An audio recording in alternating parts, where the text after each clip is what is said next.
Gloria Camila, filla de Ortega Cano, foi unha das precursoras, pero ollo, non é nin a primeira e seguramente a última famosa que se apunta á última moda en cirurxías estéticas que consiste en cambiarse cunha operación a cor dos ollos.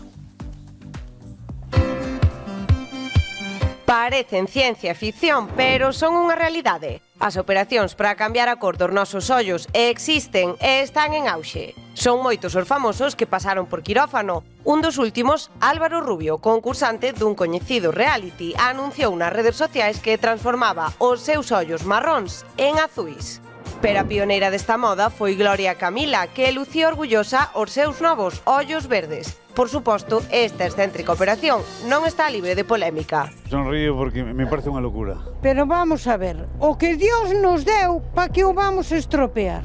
Aínda que poida parecer unha loucura e sexa arriscada, esta cirurxía forma parte do catálogo de ofertas de multitude de clínicas de estética, moitas delas amplamente recoñecidas.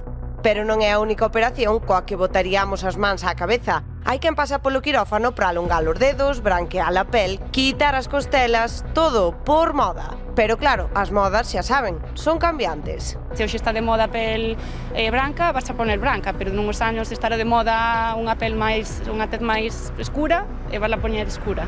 Moitos destes cambios supoñen, ademais, un risco para a saúde. Entón, por que segue habendo persoas que os levan a cabo? Explícanolo a psicóloga María Ferreiro.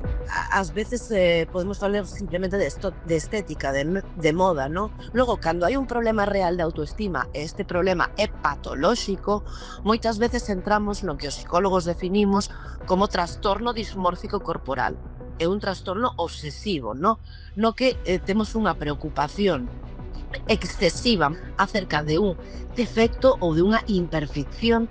E aínda que decidamos optar pola operación, iso non sempre soluciona o problema. As operacións quirúrxicas non nos vale, porque aínda que quitemos este defecto de raíz, poderá pasar, é moi probable, estadísticamente un porcentaxe elevadísimo, de que de maneira como refractaria ese defecto vai pasar a outro sitio do noso corpo e empezaremos outra vez con este bucle. A día de hoxe, as cirurxías estéticas son un fenómeno casi rutineiro. El de los ojos negros detiénelo. Pero cambiar a cor dos ollos non dá sensación que ir un chanzo máis alá. Óscar, que opinan os oftalmólogos sobre esta operación? Compañeiros, pois eu isto non o vexo nada claro, pero vamos a preguntar aquí a un auténtico experto, Daniel Villoria, oftalmólogo. Eu se che pido agora cambiar o cor dos meus ollos, que me dirías? Pois creo que estás tolo, basicamente. Esta nova técnica que estamos a falar neste caso consiste na queratopigmentación, que consiste na insección dun pigmento dentro da córnea, que é este tecido transparente que temos aquí na parte dianteira do ollo. Temos que pensar que consiste na insección dun pigmento que vai quedar aí para o resto da nosa vida. E o problema é que isto vai ser irreversible. Isto é irreversible porque, por favor, compañeiros, mirade que nos deixou aquí unha imaxe perfecta de todo o que estaríamos coloreando. É dicir, nos vemos por aquí polo centro, non, Daniel? Eso é certo. Isto é unha mase da retina, que é a parte que temos detrás no ollo. Nesta técnica o que estamos a facer é por pintura e, por tanto, imos a cerrar o que somos capaces de vernos como profesionais dentro do ollo. Os riscos máis importantes desta técnica poden ser unha inflamación moi importante do ollo ou, incluso, en casos extremos, unha ceguera ou requerir dun trasplante da córnea. Porque todo isto pode sair ben, é dicir, no momento pode que non teñas ningún problema, pero co paso do tempo sí que pode che vir en calquera momento.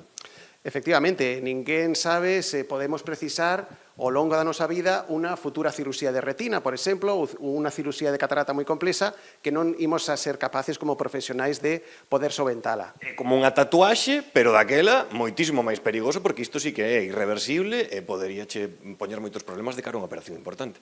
Totalmente. É por iso que este tipo de técnicas están desaconselladas pola maior parte das sociedades internacionais de cirurxía oftalmolóxica. Pois xa sabedes, aquí o tedes unha opinión dun auténtico experto. Coidado con estas modas de cambiar de cor de ollos que amigos, co que nacimos é co que temos que quedar. E xa sabedes, compañeiros, a miña cor de ollos é marrón para que vos quede a todos na retina.